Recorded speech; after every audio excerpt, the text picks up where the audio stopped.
Hello दोस्तों, नमस्कार। Good morning. कैसे हैं आप लोग? चलिए, मुझे आशा ठीक होंगे।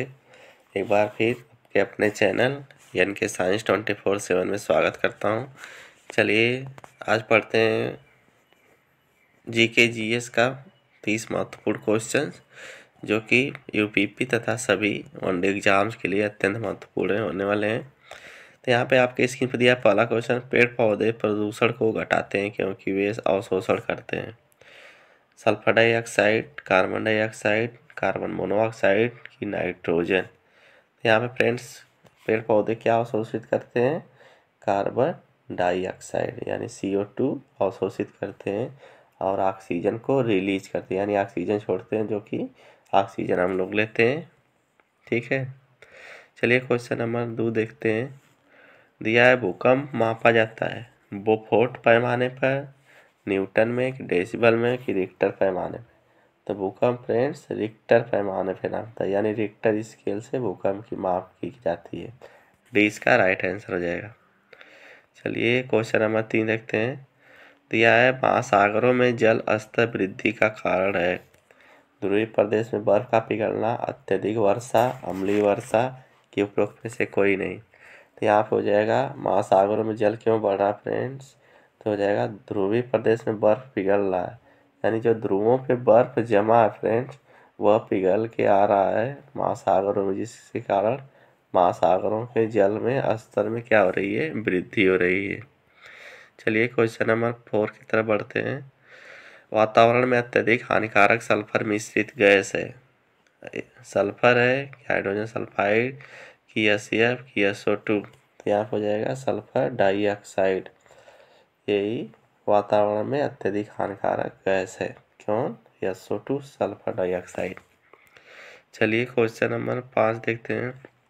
दिया, वायु प्रदूषण को कम किया जा सकता है वृक्षों द्वारा, जंतुओं द्वारा, मछलियों द्वारा, सूर्य के प्रकाश द्वारा। तो वायु प्रदूषण को किसके द्वारा कम कर सकते हैं? वृक्षों के द्वारा। अत्यधिक संख्या में वृक्ष लगा के फ्रेंड्स क्या कर सकते हैं? वायु प्रदूषण को घटा सकते हैं। तो ए इसका करेक्ट आंसर हो जाएगा।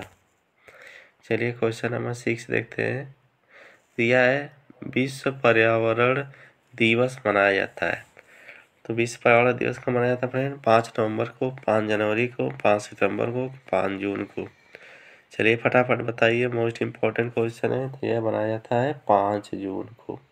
डी इसका करेक्ट आंसर हो जाएगा। चलिए अगला क्वेश्चन नंबर 7 देखते हैं। सूर्य के हानिकारक किरणों से पृथ्वी को कौन सा स्तर सुरक्षित रखता है? यानी जो सूर्य की हानिकारक अल्ट्रावायलेट किरणें आती हैं, उनसे पृथ्वी को कौन सा स्तर सुरक्षित रखता है? आयन मंडल, की ओजोन मंडल, की क्षोभ मंडल, की चुंबक मंडल। इसका आंसर करिए आप लोग। इसका हो जाएगा ओजोन स्तर। ओजोन यानी O3 का जो लेयर होता है फ्रेंड्स, वही क्या करता है? पराबैंगनी यानी अल्ट्रावायलेट किरणों को अवशोषित कर लेता है और यहाँ पृथ्वी पर कोई नुकसान नहीं होता उसके द्वारा। चलिए क्वेश्चन नंबर 8 देखते हैं। किसी जगह के फ्लोरा और फाना सूचित करता है। पेड़ पौधे एवं जंतुओं को, मछलियों एवं पेड़ पौधों को, जंतुओं एवं मछलियों को, कि पक्षियों एवं पेड़ पौधों को। चलिए बताइए, मोस्ट इम्पॉर्टेंट क्वेश्चन है, ये यूपीपी में पूछा गया प्रीवियस ईयर में, कि फ्लोरा और फाना किसको सूचित करता है? तो यह हो जाएगा इसका ऑप्शन नंबर ए, पेड़ पौधों और जंतुओं को सूचित करता है। याद कर लीजिए। चलिए क्वेश्चन नंबर 9 देखते हैं। पारिस्थितिक तंत्र का उदाहरण है, वायु है, तालाब है, कि जल है, कि मृदा है। तो पारिस्थितिक तंत्र का उदाहरण क्या है फ्रेंड? तो यहाँ हो जाएगा तालाब। तालाब क्या है? पारिस्थितिक तंत्र का उदाहरण तालाब में, क्योंकि बहुत सारे छोटे बड़े जीव रहते हैं, जल रहता है, इसलिए 20 का राइट आंसर हो जाएगा। चलिए क्वेश्चन नंबर 10 देखते हैं। कौन जलीय कारक नहीं है? जंतु, प्रस्तर, पेड़ पौधे, सूक्ष्म जीव। इसका आंसर बताइए। तो इसका आंसर हो जाएगा प्रस्तर। 20 का करेक्ट आंसर हो जाएगा। अगला क्वेश्चन दिया है, अधिकतर पेड़ पौधे पाए जाते हैं स्थल मंडल से, जल मंडल से, कि प्रकाश मंडल से, कि वायुमंडल से। तो अधिकतर पेड़ पौधे कहाँ हैं फ्रेंड्स? स्थल मंडल, यानी पृथ्वी पर। स्थल मंडल मतलब पृथ्वी पर। स्थल मंडल पृथ्वी पर ही पेड़ पौधे अधिकतर पाए जाते हैं। जल मंडल, जल भी पृथ्वी पर, लेकिन जल में अधिकतर पौधे नहीं पाए जाते हैं। स्थल की अपेक्षा जल में कम पौधे पाए जाते हैं। ये इसका करेक्ट आंसर हो जाएगा। चलिए क्वेश्चन नंबर 12 देखिए। अन्य मृत जंतुओं पर निर्वाह करने वाले प्राणी को कहते हैं। Most important question, most important लगा दीजिए कि मृत जंतुओं पर निर्वाह करने वाले प्राणी क्या कहते हैं। पैरासाइट, स्कैवेंजर की डिकम्पोजर की ओमनीओर। तो इसको कहते हैं फ्रेंड स्कैवेंजर।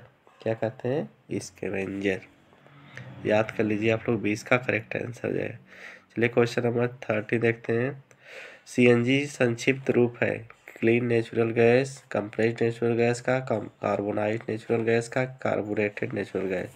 तो हो जाएगा फ्रेंड कंप्रेस्ड नेचुरल गैस। 20 का करेक्ट आंसर हो जाएगा। सीएनजी का फुल फॉर्म क्या होता है? Compressed natural gas. चलिए क्वेश्चन नंबर 14 देखते हैं। निम्न में से कौन विश्व उष्मायन का कारण है? जल प्रदूषण, वायु प्रदूषण, मृदा प्रदूषण की ध्वनि प्रदूषण। तो बताइए इसका आंसर फटाफट आप लोग। तो हो जाएगा वायु प्रदूषण। यानी वायु प्रदूषण विश्व उष्मायन का क्या है? कारण है। 20 का करेक्ट आंसर हो जाएगा। क्वेश्चन नंबर 15 देखते हैं। महासागर पृथ्वी पृष्ठ के अधिकांश जगह आवृत किया गया जो है लगभग, यानी पृथ्वी के जो पृथ्वी है इसके कितने भाग पे महासागर है? तो इसका राइट आंसर हो जाएगा फ्रेंड्स 3/4। 3/4 भाग पे क्या है? महासागर है। पृथ्वी के 3/4 भाग महासागर है और एक भाग क्या है? स्थल है। क्वेश्चन नंबर 16 देखिए। दिया है स्टेलेक्टाइल एवं स्टेलेग्माइट में निक्षेपण होता है सिलिका का, कि कैल्शियम कार्बोनेट का, कि मैग्नीशियम का, कि सोडियम कार्बोनेट का। इसका आंसर करिए तो हो जाएगा कैल्शियम कार्बोनेट का। 20 किसका करेक्ट आंसर हो जाएगा। चलिए अगला क्वेश्चन नंबर 70 देखिए। तब तक उससे पहले अगर कोई अभी तक वीडियो को लाइक और चैनल को सब्सक्राइब नहीं किया तो कृपया वीडियो को लाइक और चैनल सब्सक्राइब कर लीजिए। क्वेश्चन नंबर 70 देखते हैं। निम्न में से कौन वायु प्रदूषण का एक उदाहरण है? धुआं और कुआसा, वाहनों से निकलने वाली गैस, जलती हुई लकड़ी या चारकोल से निकलनी गैस, उपरोक्त सभी। तो इसका हो जाएगा उपरोक्त सभी। वायु प्रदूषण सबसे होता है। ठीक है, चलिए क्वेश्चन नंबर 18 पे तक बढ़ते हैं। यह भारत तथा दूसरे देशों में प्रदूषण को रोकने के लिए बनाए गए नियम खाली स्थान का प्रयोग रोकते हैं। यानी किसका प्रयोग हमें नहीं करना चाहिए, प्रयोग रोका जाता है? कागज़ के थैले, प्लास्टिक के थैले, कि नायलॉन के थैले, कि चमड़े के थैले। तो यह फ्रेंड सबसे ज़्यादा क्या रोका गया है? प्लास्टिक के थैले को। यानी हमें प्लास्टिक का उपयोग नहीं करना चाहिए। 20 का करेक्ट आंसर हो जाएगा। चलिए क्वेश्चन नंबर 90 देखते हैं। हवा में उपस्थित ऑक्सीजन का प्रतिशत है लगभग। मोस्ट इम्पॉर्टेंट और बहुत ही सरल क्वेश्चन। 44%, कि 23%, कि 21%, कि 40%। तो यहाँ हो जाएगा फ्रेंड्स कितना परसेंट ऑक्सीजन है वायुमंडल में? 21% ऑक्सीजन है। क्वेश्चन नंबर 20 देखिए। परम तापक्रम पैमाना कौन सा है?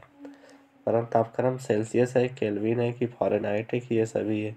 तो परम तापक्रम पैमाना कौन सा है?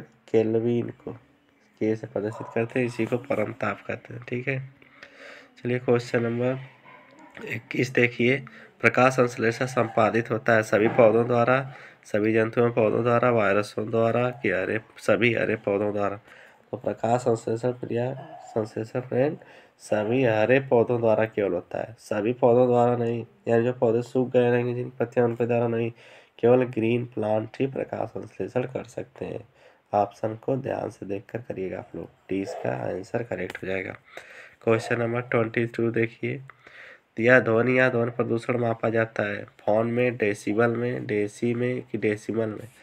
यह मापा जाता है फ्रेंड्स डेसिबल में, डीबी जिसको कहते हैं। ध्वनि प्रदूषण किसमें मापा जाता है? डीबी में। तो 20 का करेक्ट आंसर हो जाएगा सही। चलिए क्वेश्चन नंबर 23 देखते हैं। निम्न में से कौन पर्यावरण के लिए हानिकारक है? कागज है, कि धातु है, कि कपड़ा है, कि प्लास्टिक है? तो हो जाएगा प्लास्टिक। 20 का करेक्ट आंसर हो जाएगा। प्लास्टिक पर्यावरण के लिए हानिकारक है। चलिए क्वेश्चन नंबर 24 देखिए। निम्नलिखित भारतीय राज्यों में से किस राज्य की कोई समुद्री सीमा नहीं है? गुजरात है, कि गोवा है, कि राजस्थान है, कि महाराष्ट्र है? इसका राइट आंसर हो जाएगा राजस्थान। सी इसका करेक्ट आंसर हो जाएगा। 25 देखिए, दिया है किसी नदी के प्रदूषण स्तर की माप की जाती है। ATP की, STP की, BOD की, WPS यह की जाती है BOD के द्वारा। प्रदूषण की माप किससे की जाती है? बायोलॉजिकल ऑक्सीजन डिमांड के द्वारा। 20 होता है बायोलॉजिकल, O से ऑक्सीजन, D से डिमांड के द्वारा प्रदूषण स्तर की माप की जाती है। चलिए क्वेश्चन नंबर 26 देखते हैं। वायरस संक्रमण से होने वाला रोग है, टाइफाइड है कि कॉलरा है कि जुकाम है कि मलेरिया है? तो वायरस के द्वारा क्या होता है? जुकाम होता है, और ये सभी बैक्टीरिया से होते हैं, जीवाणु। सी इसका करेक्ट आंसर हो जाएगा। चलिए क्वेश्चन नंबर 27 देखते हैं। भारत में कृषि को प्रभावित करने वाला मौसम का सबसे महत्वपूर्ण तत्व है? तापमान है कि आर्द्रता है कि पवन है कि वृष्टि है? तो यहाँ हो जाएगा मौसम को प्रभावित करने वाला कौन सा है? तो इसका हो जाएगा वृष्टि, यानी ओलावृष्टि से कृषि का मौसम ज़्यादा प्रभावित होता है। डी इसका करेक्ट आंसर हो जाएगा। चलिए 28 देखिए क्वेश्चन नंबर। दिया वायुमंडल की सबसे ठंडी परत कौन सी है? तापमंडल है कि मध्यमंडल है कि क्षोभमंडल है कि आयनमंडल है? इसका हो जाएगा मध्यमंडल, यानी मध्यमंडल वायुमंडल की सबसे ठंडी परत कही जाती है। क्वेश्चन नंबर 29 देखिए। दिया है निम्नलिखित में कौन सी एक ग्रीन हाउस गैस है? सल्फर डाइऑक्साइड, ऑक्सीजन है कि आर्गन है कि मीथेन है? बताइए इसका फटाफट आंसर। तो इसका हो जाएगा मीथेन एक ग्रीन हाउस गैस है। डी इसका करेक्ट आंसर हो जाएगा। चलिए क्वेश्चन नंबर 30 देखते हैं। भारत में प्रोजेक्ट टाइगर की हुई भारत में प्रोजेक्ट टाइगर की स्थापना हुई। स्थापना याद लिख लेना चाहिए, छूट गया। स्थापना हुई 1973 कि 1982 कि 1992 कि 1996? तो कब हुआ था फ्रेंड प्रोजेक्ट टाइगर की स्थापना? 1973 में। ये इसका करेक्ट आंसर हो जाएगा सही। तब आज तक यहीं तक, मिलते हैं नेक्स्ट वीडियो में। तब तक फ्रेंड्स, चैनल पर नए कृपया चैनल को लाइक कर लीजिए और चैनल को सब्सक्राइब कर दीजिए। वीडियो को लाइक कर दीजिए और चैनल को सब्सक्राइब कर लीजिए, ताकि इसी तरह के महत्वपूर्ण क्वेश्चन की नोटिफिकेशन आपको मिलती रहे। तब तक के लिए धन्यवाद। पढ़ते रहिए, आपका दिन शुभ हो।